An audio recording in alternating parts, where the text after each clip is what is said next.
नमस्कार विद्यार्थी मित्रांनो, मी प्राध्यापक K Ghotekar, department of economics, KTHM college Nashik.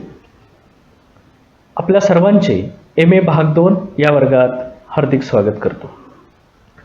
सध्याच्या कोविड-19च्या परिस्थितीमध्ये आपण परस्परांशी ऑनलाईन माध्यमातूनच भेटत आहोत.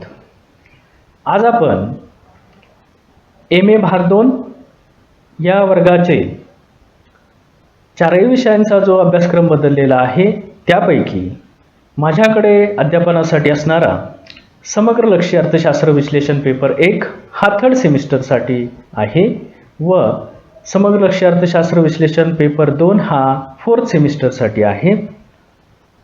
त्या विषयाच्या बदललेल्या अभ्यासक्रमाबद्दल चर्चा करणार आहोत. अर्थातच आपण आज सेमिस्टर 3 मधील जो समग्र लक्ष्य अर्थशास्त्र विश्लेषण पेपर 1 या विषयाचा अभ्यासक्रम बघणार आहोत. तत्पूर्वी विद्यार्थ्यांनो, समग्र लक्ष्य अर्थशास्त्र म्हणजे काय व सूक्ष्म लक्ष्य अर्थशास्त्र म्हणजे काय व त्याबद्दलच्या मूलभूत संकल्पना असतील त्या आपण SYBA या वर्गातच शिकलेलो आहोत. जुन्या अभ्यासक्रमाचा विचार करता SYBA या वर्गातीलच बराच अभ्यासक्रम MA साठी होता. मात्र आत्ताच्या नवीन CBCS पॅटर्नमध्ये SYBAच्या बऱ्याच अभ्यासक्रमाची होणारी पुनरावृत्ती टाळून नव्याने उपयुक्त असा अभ्यासक्रम तयार करण्यात आलेला आहे.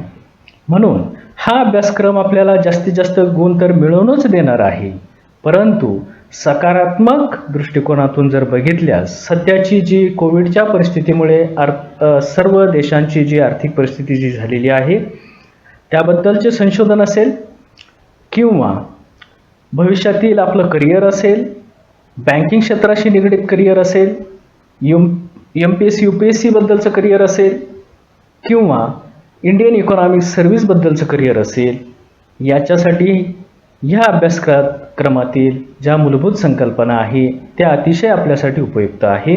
म्हणून आपण ह्या बदललेल्या अभ्यासक्रमाकडे अतिशय सकारात्मक बाबीने किंवा सकारात्मक दृष्टिकोनातून बघणार आहोत. विद्यार्थ्यांनो, या समग्र लक्ष्य अर्थशास्त्र विश्लेषण पेपर 1 अर्थातच मॅक्रो इकॉनॉमिक्स ॲनालिसिस पेपर 1 मध्ये 4 प्रकरणांचा समावेश आहे. तर चला मग आपण या प्रकरणांची ओळख करून घेणार आहोत. MA भाग 2 सेमिस्टर 3 नवीन CBCS पॅटर्न अभ्यासक्रम. त्यामध्ये प्रकरण रचना अशी असणार आहे. थोडक्यात पहिलं प्रकरण असेल समग्र लक्ष्य अर्थशास्त्राचे पारंपरिक दृष्टिकोन, traditional approaches to macroeconomics. त्याच्यामधले पहिला उपघटक आहे सनातन दृष्टिकोन.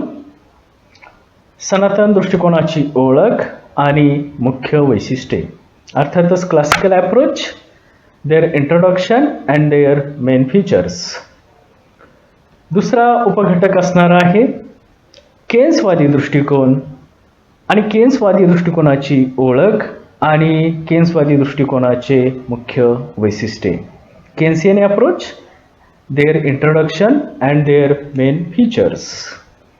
तिसरा उपघटक आहे नवसनातनवादी दृष्टिकोन, नवसनातनवादी दृष्टिकोनाची ओळख आणि नवसनातनवादी दृष्टिकोनाचे मुख्य वैशिष्ट्ये. विद्यार्थ्यांनो, अर्थशास्त्राचे वेगवेगळे विचार प्रवाह आहे. अर्थातच 1776चा जो ॲडम स्मिथ यांचा जो ग्रंथ आहे त्याच्यानंतर खऱ्या अर्थानं अर्थशास्त्राला वेगळी ओळख निर्माण झाली.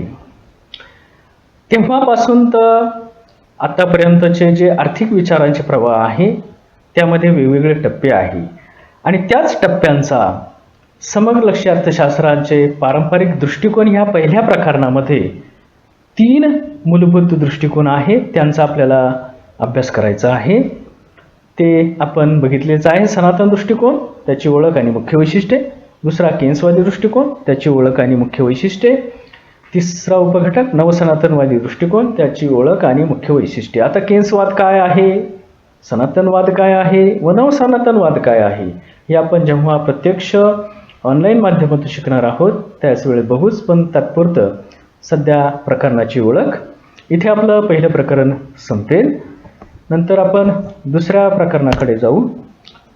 दुसरं प्रकरण आपलं आहे अतिशय उपयुक्त व मूलभूत असं हे प्रकरण आहे, ते म्हणजे राष्ट्रीय उत्पन्न आणि सामाजिक लेखांकन, national income and social accounting. विद्यार्थ्यांनो, राष्ट्रीय उत्पन्न व राष्ट्रीय उत्पन्नाबद्दलच्या विविध संकल्पना याचा आपण SYBA या वर्गात अभ्यास केलेलाच आहे.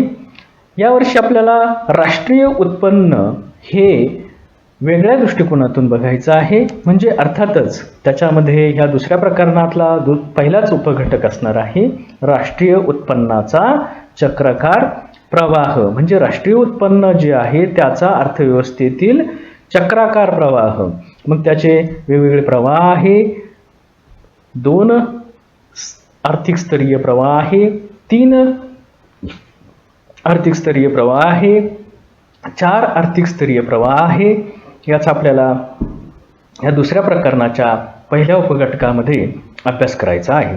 Circular flow of income in 2, 3 and 4 sector economy. त्याच्यामध्ये दुसरा उपघटक आहे राष्ट्रीय उत्पन्न आणि लेखांकनातील फरक. आता राष्ट्रीय उत्पन्नाच्या लेखांकनातील जो फरक आहे तो फरक वेगवेगळ्या मुद्द्यांच्या आधारे आपल्याला बघायचा आहे. मग त्याच्यामध्ये पहिला मुद्दा जो आहे तो म्हणजे सामाजिक लेखांकन, सोशल अकाउंटिंग. दुसरा आहे आदान प्रदान लेखांकन, अर्थातच इनपुट आउटपुट अकाउंटिंग. तिसरा उपघटक आहे निधी प्रवाह लेखांकन, फ्लो ऑफ फंड्स अकाउंटिंग. चौथा उपघटक आहे व्यवहार तोल लेखांकन, बॅलन्स ऑफ पेमेंट्स अकाउंटिंग. नंतरचा पाचवा उपघटक आहे सामाजिक लेखांकनाचे मॅट्रिक्स सादरीकरण, matrix presentation of social accounting. विद्यार्थ्यांनो, इथं आपलं तिसरं प्रकरण संपेल. आता राष्ट्रीय उत्पन्न लेखांकनातील फरक आपल्याला जाणून घेण्यासाठी सामाजिक लेखांकन, आदानप्रदान लेखांकन, निधी प्रवाह लेखांकन, व्यवहार तोल लेखांकन आणि सामाजिक लेखांकनाचे मॅट्रिक्स सादरीकरण हे आपल्याला या दुसऱ्या प्रकरणामध्ये बघायचं आहे. अतिशय उपयुक्त असं हे प्रकरण आहे. इथे आपलं दुसरं प्रकरण संपेल. आपण आता तिसऱ्या प्रकरणाची ओळख करून घेऊ. तिसरं प्रकरण आहे अर्थातच पैशाबद्दल आहे, म्हणजेच पैशाची मागणी आणि पैशाचा पुरवठा. आता तिसऱ्या प्रकरणामधील पहिला उपघटक असणार आहे पैशाची व्याख्या. पैसा म्हणजे काय, पैशाबद्दलच्या वेगवेगळ्या व्याख्या आपल्याला याच्यामध्ये बघायच्या आहे आणि पैशाच्या व्याख्येसंबंधी जे वादविवाद आहे. आता वादविवाद म्हणजे वेगवेगळे दृष्टिकोन, वेगवेगळ्या अर्थतज्ञांचे वेगवेगळे जे दृष्टिकोन आहे ते आपल्याला पैशाची मागणी आणि पुरवठा या प्रकरणातील पहिल्या उपघटकात बघायचं आहे. अर्थातच पैशाची व्याख्या आणि पैशाच्या व्याख्येसंबंधी वेगवेगळे दृष्टिकोन. त्याच्यामध्ये दुसरा उपघटक आहे रोखता सिद्धांत. आपल्याला माहीतच आहे केन्स यांचा जो रोखता सिद्धांत आहे तो आपल्याला याच्यामध्ये बघावा लागेल. नंतर तिसरा उपघटक आहे गुर्ले आणि शॉ, हे 2 अर्थतज्ञ आहे, यांच्या गृहीतांचा आपल्याला अभ्यास करायचा आहे. अर्थातच पैशाची मागणी आणि पुरवठा याच्याबद्दल जे गुर्ले आणि शॉ हे 2 जे अर्थतज्ञ आहे यांची गृहीते काय आहे त्याचा अभ्यास करायचा आहे. नंतर पैशाच्या मागणीबद्दलचा सनातनवादी दृष्टिकोन आणि केन्सवादी दृष्टिकोन विचार करायचा आहे. नंतर चौथा उपघटकाचा आपल्याला अभ्यास करायचा आहे तो म्हणजे रोख शिल्लक दृष्टिकोन. त्याच्यामध्ये केन्स नंतरचे जे पैशाच्या मागणीचे सिद्धांत आहे ते आपल्याला अभ्यासाला येणार आहे. विशेषतः टोबिन यांचा जो दृष्टिकोन आहे तो आपल्याला बघायचा आहे. नंतरचा जो आहे बाउमोलचा इन्व्हेंटरी सैद्धांतिक दृष्टिकोन, या प्रकरण तिसऱ्यामध्ये जो चौथा उपघटक आहे त्याच्यामध्ये आपल्याला अभ्यासायचा आहे बाउमोल यांचा इन्व्हेंटरी सैद्धांतिक दृष्टिकोन. नंतरचा आहे फ्रीडमनचा पैशाचा मागणीचा सिद्धांत.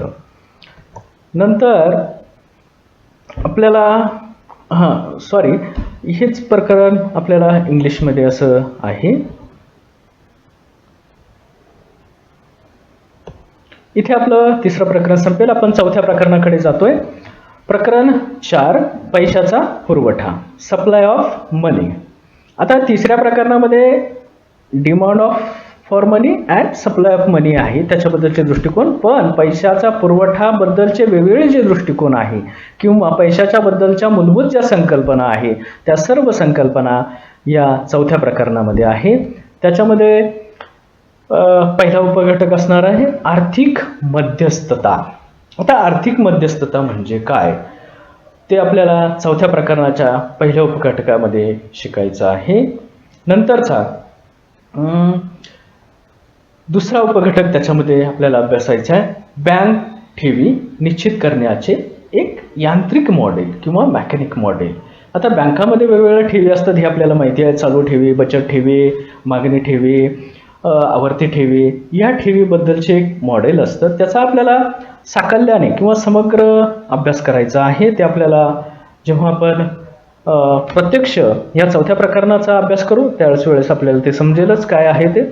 नंतरचा आहे तिसरा उपघटक पैसा पुरवठा निश्चितीचे एक वर्तवणूक मॉडेल.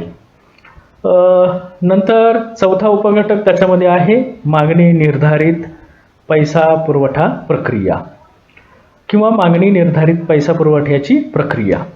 आता त्याच्यामध्ये पाचवा उपघटक आपल्याला शिकायचा आहे रिझर्व्ह बँक व रिझर्व्ह बँकेचे पैसा पुरवठा करण्याचे जी साधने आहे किंवा पैशाचा पुरवठा मोजण्याची जी साधने आहे ती बघायची आहे. तदनंतर उच्च शक्ती पैसा मीन्स हाय पॉवर्ड मनी आणि पैसा गुणक मनी मल्टिप्लियर याचाही आपल्याला या चौथ्या प्रकरणातील पाचव्या उपघटकामध्ये अभ्यास करायचा आहे.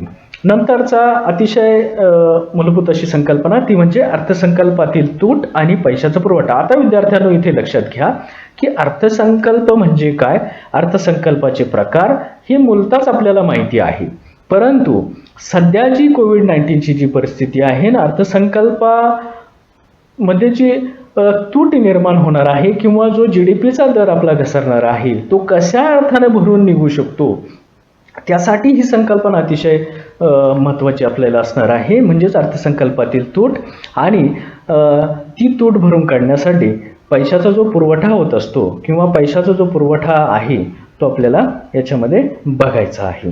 नंतर याच्यामधला 6वा उपघटक आहे पैशाचा पुरवठा आणि मुक्त अर्थव्यवस्था मनी सप्लाय अँड ओपन इकॉनॉमी. हे आपल्याला याच्यामध्ये 6व्या उपघटकात असणार आहे. 7वा उपघटक याच्यामध्ये आहे पैशाच्या पुरवठ्यावर नियंत्रण.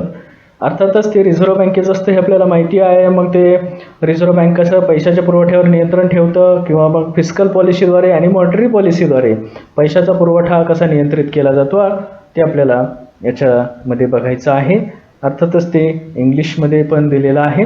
विद्यार्थ्यांनो मी इंग्लिश मीडियमच्यासाठी किंवा जे आपले विद्यार्थी इंग्लिश मीडियमचे जे आहे त्यांच्यासाठी मी गुगल क्लासरूमद्वारे अगोदरच अभ्यासक्रम दिलेला आहे, परंतु आज आपण जे आपले मराठी माध्यमाचे जे विद्यार्थी होते यांच्यासाठी आपण मराठीतून अभ्यासक्रमाची ओळख करून घेतली. याबद्दल काही शंका असेल किंवा काही संकल्पना समजल्या नसतील तर तुम्ही मला गुगल क्लासरूमच्या माध्यमातून किंवा व्हॉट्सअपच्या माध्यमातून ते विचारू शकतात. अर्थातच आपण आता पहिल्या प्रकरणाच्या प्रत्यक्ष भागाकडे किंवा पहिल्या प्रकरणाला सुरुवात करणारच आहोत पुढच्या लेक्चरमध्ये, त्याही वेळेस आपली याबद्दल चर्चा होईलच. तत्पूर्वी संदर्भ ग्रंथ म्हणून तुमच्याकडे असेल किंवा नसेल तर तुम्हाला एक संदर्भ पुस्तकं म्हणून सुचवू इच्छितो. स्थूल अर्थशास्त्र GN झांबरे यांचं पिंपळापुरे प्रकाशनचं एक पुस्तक आहे, ते पण चांगलं आहे याविषयी. नंतर स्थूल अर्थशास्त्र नीतावाणी यांचं मराठी माध्यमाचं पुस्तक आहे. नंतर मूलभूत जे पुस्तक आहे. सर्व संकल्पना त्याच्यामध्ये दिलेल्या आहेत, ते म्हणजे macro economics theory and policy, HL Ahuja यांचं पुस्तक आहे. नंतरचं macro economics theory ML Jhingan यांचं पुस्तक आहे.